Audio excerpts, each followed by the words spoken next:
नमस्कार दोस्तों, मैं अंजू दुआ जैमिनी। दोस्तों, आज मैं आपको संत कबीर की वाणी में प्रयुक्त शब्दों के अर्थ बताऊंगी, साथ ही उनके कुछ दोहे जो बेहद प्रासंगिक हैं आज के वातावरण के प्रति। संत कबीर जी का जन्म हुआ था 1455 संवत में लहरतारा तालाब के पास, और वे मिले थे काशी में विधवा ब्राह्मणी को तालाब के पास, और उन्होंने उसका लालन पोषण किया। उनका बचपन मुस्लिम परिवार में बीता, लेकिन हिंदू भक्ति नेता श्री रामानंद जी उनके गुरु हुए, जिससे वे बेहद प्रभावित हुए। कर्म से जुलाहा थे। उनकी मृत्यु मगहर में हुई 1518 में। उनके माता पिता का नाम था नीरू और नीमा, और बच्चे थे कमाल और कमाली। धर्मनिरपेक्ष थे वे। मैं आपको उनकी विशेषताएं बता देती हूँ। मुझे लगता है कि हर मानव में ऐसा होना चाहिए। वे धर्मनिरपेक्ष थे, सामाजिक कुरीतियों, कर्म कांडों, अंधविश्वास की निंदा करते थे। उनके जीवन काल में हिंदू मुसलमान दोनों ने उन्हें धमकी दी। क्यों? क्योंकि वे अंधविश्वास की निंदा करते थे, इसलिए। उनकी भाषा खिचड़ी थी, पंचमेल सदुकड़ी भाषा थी। हिंदी भाषा की बोलियां मिश्रित थी। राजस्थानी, हरियाणवी, पंजाबी, खड़ी बोली, अवधी, ब्रज, इन सभी बोलियों के शब्दों को उन्होंने अपनी रचनाओं में प्रयुक्त किया। अब मैं मगहर के बारे में थोड़ा सा बता देती हूँ। मगहर वाराणसी से 200 किलोमीटर दूर एक छोटा सा कस्बा है। इसे अपवित्र जगह मानते थे और कहते थे जो वहाँ रहेगा, जो वहाँ मृत्यु का आलिंगन करेगा, वह नरक जाएगा। बस इसी अंधविश्वास को तोड़ना चाहते थे कबीर। उन्होंने स्वेच्छा से मृत्यु का आलिंगन करने हेतु वे मगहर गए। उस समय कहा गया था कि काशी में मोक्ष मिलता है और मगहर में नरक। तो देखा आपने किस तरह से जो इंसान रूढ़ियों को तोड़ना चाहता है, सबसे पहले वह स्वयं उनको तोड़ता है। वे निर्गुण मत को मानते थे कबीर। निर्गुणवाद, जिसका अर्थ है निरंकार ईश्वर में आस्था। मित्रों, ईश्वर एक ही है। हम सब लोग ईश्वर के नाम पर लड़ते हैं, और ईश्वर जिसने ये दुनिया बनाई होगी सोचता होगा कि हम उसके नाम पर लड़ रहे हैं, जबकि ईश्वर सदैव से एक ही है। कबीर जी की रचनाएं थी साखी, पद, रामायणी। साखी में नीतिपरक दोहे थे, गुरु के वचन। साक्षी से निकला है यह साखी शब्द। और पद राग रागनियों पर आधारित थे, गेय थे। आजकल आप पद देखा होगा आपने, कबीरपंथी लोग इन पदों को गाते हैं। ये भक्तिवाद और ज्ञान से परिपूर्ण हैं। रामायणी भी राग आधारित हैं, इसमें चौपाई और दोहा मिश्रित हैं। ये कबीर की विचारधारा मानवतावादी दृष्टिकोण था। समन्वयवादी चेतना, क्रांति भावना, समाज का यथार्थ चित्रण, प्रेम भाव, कर्म भाव, ये सभी कबीर की विचारधाराएं थी। कबीर नाम है रहस्यवाद का, ब्रह्म संबंधी विचार का, जगत माया संबंध का, प्रेम का, भक्ति का, एकता का, प्रगतिवादी चेतना का और मानवता का। एक साखी देखिए। राम नाम के पंट तरे, देवे को कछु नाही, क्याले गुरु संतोषिणे, होंस रही मन माही। पटंतरे का मतलब है बदले में, देवे का मतलब है देने को, संतोषिए का अर्थ है संतुष्ट कीजिए, और होंस का अर्थ है अभिलाषा। इसकी व्याख्या कुछ इस तरह से है कि गुरु द्वारा दी गई राम नाम जैसी बहुमूल्य वस्तु के बदले गुरु को मैं क्या अर्पित करके संतुष्ट करूं, यह अभिलाषा मेरी मन में अधूरी रह गई। गुरु अपने शिष्यों को आगे बढ़ता देख हमेशा प्रसन्न होते हैं। एक और देखिए। पीछे लागा जाई था लोक वेद के साथी, आगे था सतगुर मिल्या दीपक दिया हाथी। यानी वे लौकिक, कबीर जी कहते हैं कि मैं तो लौकिक और वेदों में बताए जीवन मार्ग का अंधा अनुकरण करते हुए चल रहा था कि मुझे आगे गुरु जी मिल गए, और उन्होंने मेरे हाथ में ज्ञान रूपी दीपक दिया, ताकि उस दीपक की ज्योति में ब्रह्म प्राप्ति के मार्ग पर मैं आगे बढ़ सकूं। और अब मैं आपको कुछ कबीर जी के साहित्य में ऐसे शब्द प्रयोग हुए हैं, प्रयुक्त किए हैं उन्होंने, जिनका मैं अर्थ बताती हूँ, इससे आपको कबीर को समझने में बहुत आसानी होगी। एक अनहद नाद, इसका प्रयोग उन्होंने बहुत किया है। वह नाद जो हद से परे, उसे कहते हैं अनहद नाद। दोनों कानों को अंगूठे से बंद करके जब हम भीतर की आवाज़ सुनते हैं तो हमें बाहर की कोई आवाज़ सुनाई नहीं देती। उसी नाद को कहते हैं अनहद नाद, और इसे वही सुन पाता है जो सांसारिक इच्छाओं से परे हो जाता है। एक शब्द और है अजपा जाप, इसे नाम स्मरण कहते हैं।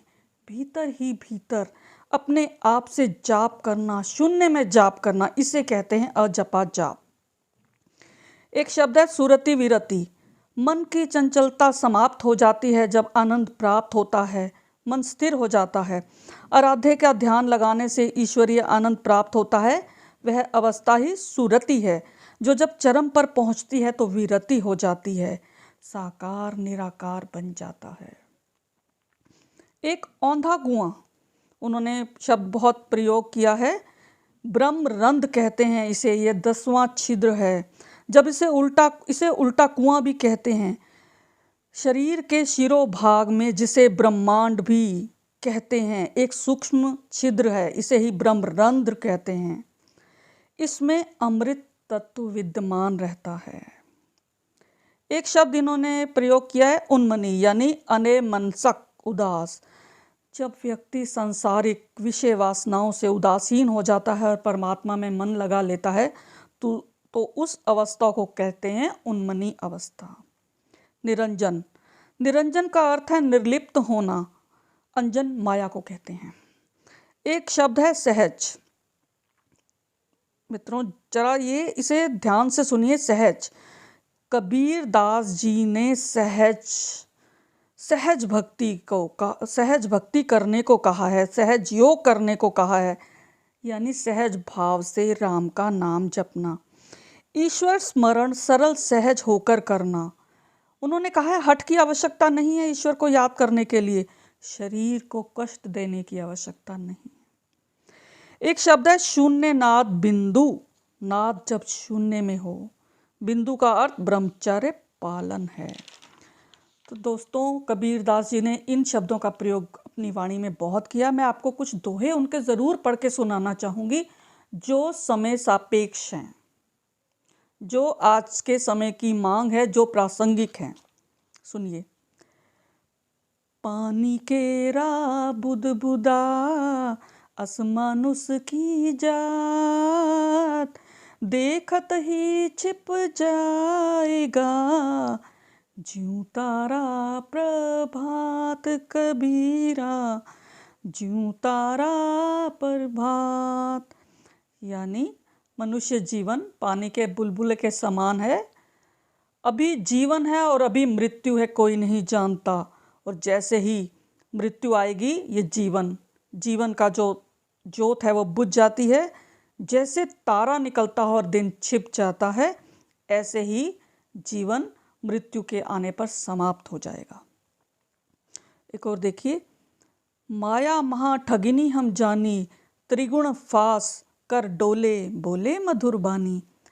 माया तो महाठगनी है, 3 गुणों की फांसी का फंदा लेके फंसाने के लिए घूमती है माया, और अपनी मधुर वाणी से वश में कर लेती है। कहते हैं ना कि वो 99 के फेर में फंसे रहता है जो इंसान, उसके सामने सिर्फ धन कमाने की एक दौड़ रहती है और उस दौड़ में वो हमेशा दौड़ता है, धन के पीछे दौड़ता है।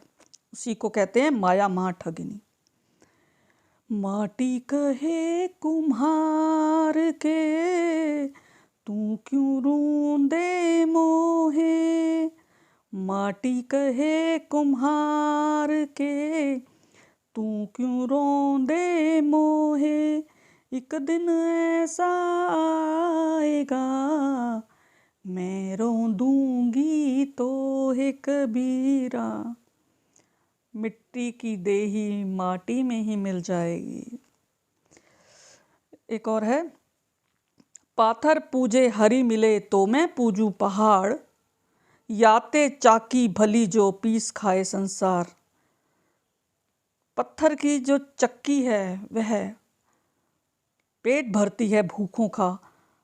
तो कहते हैं ना कि जो अगर आपने किसी को अनाज खिलाया, किसी भूखे का पेट भरा, आपका पुण्य उस पुण्य से बहुत ज़्यादा हो जाता है जो आप पूजा करते हैं।